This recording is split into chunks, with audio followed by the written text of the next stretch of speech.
भगवान माखन चोरी क्यों करते हैं?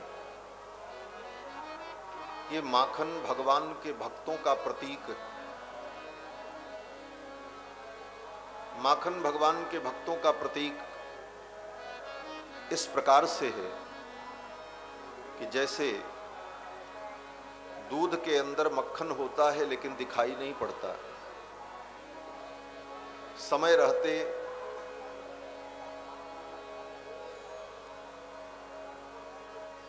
विधि पूर्वक दूध को दही बनाकर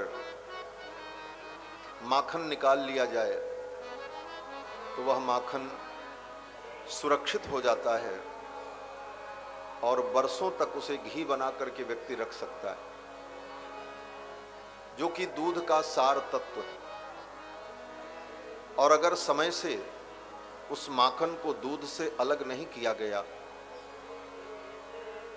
तो 1-2 दिन में दूध विकृत हो जाएगा, दूध के साथ साथ वो माखन भी नष्ट हो जाता है। उसी प्रकार से इस शरीर के अंदर जो सारभूत तत्व है वो आत्मा है। जैसे दूध में मक्खन दिखाई नहीं पड़ता, उसी तरह शरीर में इस आत्मा को कोई देख नहीं पाता, लेकिन समय रहते ज्ञान विज्ञान भक्ति के द्वारा आत्म साक्षात्कार हो जाए, आत्म तत्व का बोध प्राप्त हो जाए, शरीर से भिन्न आत्मा का हम चिंतन और अनुभव प्राप्त कर लें तो फिर आत्मा के विनष्ट होने का भय नहीं रहता। अन्यथा देहासक्ति के कारण,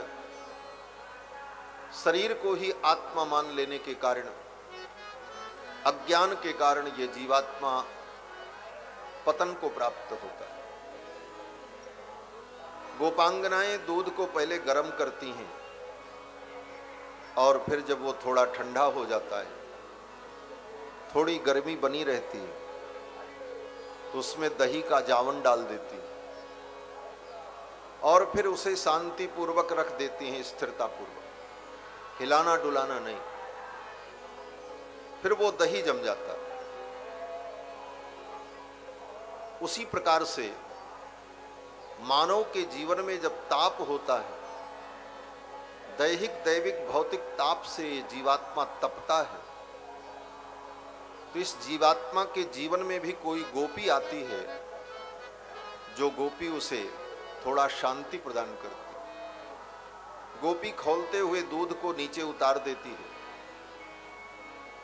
दूध थोड़ा ठंडा होता है, ताप से वो बचता है, लेकिन पूरा ताप समाप्त हो जाए तो दही नहीं जमता, थोड़ी गर्मी बनी रहे। संत ही गोपी हैं और संसार से तपे हुए प्राणियों को अपने प्रवचन और उपदेश के द्वारा शांति प्रदान करते हैं। और जीव को जब थोड़ी शांति मिलती है लेकिन थोड़ा संसार का ताप बना रहता है, ऐसी स्थिति में गोपी क्या करती है? बोले दूध में दही का जावन डाल देती।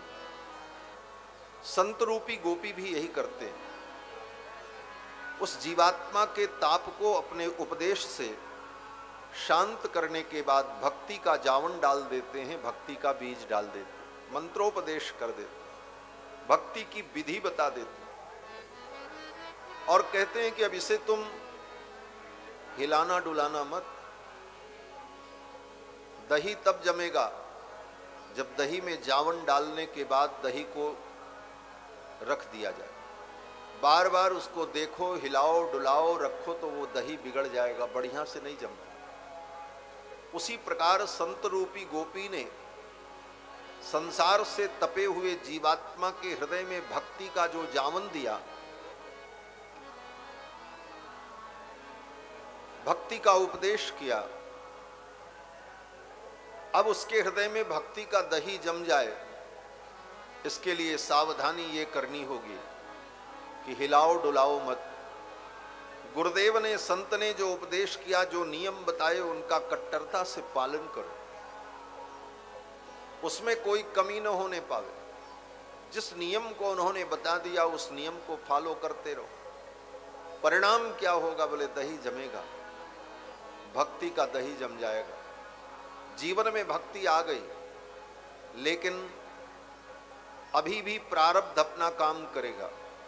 कल की कथा में प्रारब्ध की चर्चा हुई थी। प्रारब्ध अपना काम करता है, चाहे आप भक्ति करो, चाहे ज्ञान में रहो, चाहे विज्ञान में रहो, प्रारब्ध की गति रुकती नहीं। भक्ति आ जाने के बाद, दही जम जाने के बाद भी प्रारब्ध की मथानी उसे मथती है। प्रारब्ध की मथानी आएगी और मथ करके उसे टुकड़े टुकड़े कर देगी। दे मथानी, दे पानी, दे मथानी, दही के टुकड़े टुकड़े हो जाते हैं।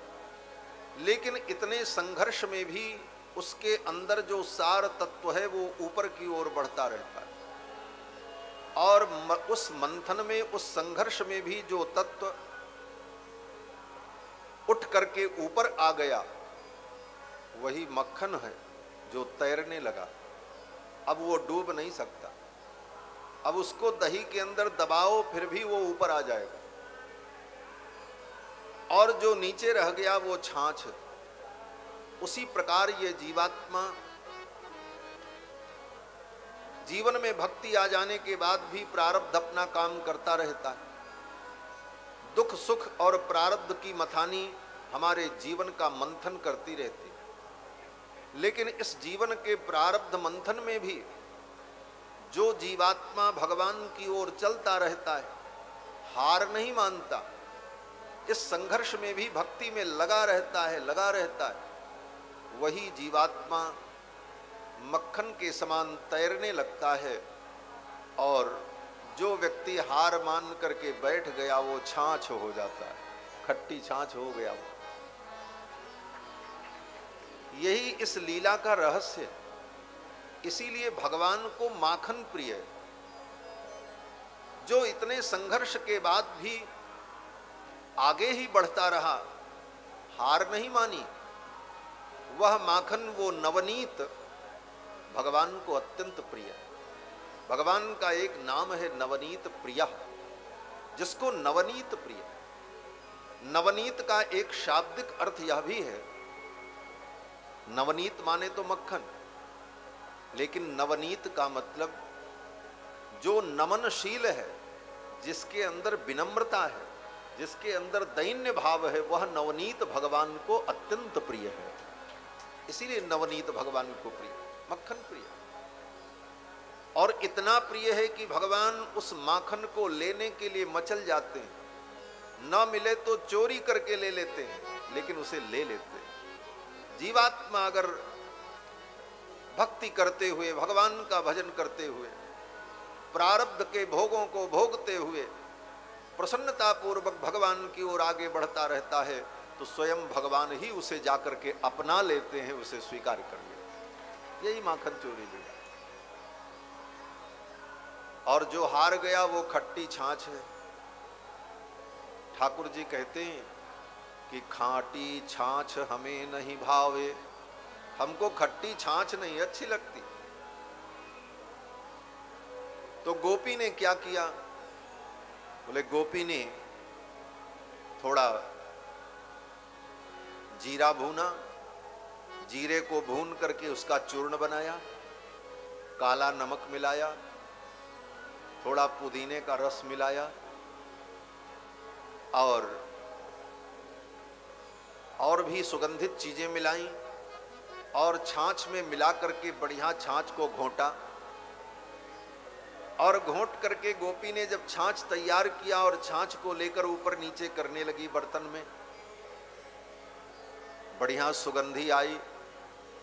कृष्ण खेल रहे थे। कृष्ण ने कहा, अरे सखी, ये तो बहुत सुगंधित वस्तु है, ये क्या है?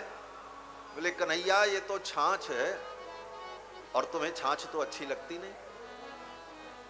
कन्हैया ने कहा, नहीं नहीं, इसमें तो बड़ी सुंदर सुगंधी आ रही है, मेरा भी मन ललचा रहा है, मैं भी थोड़ा ले लूं।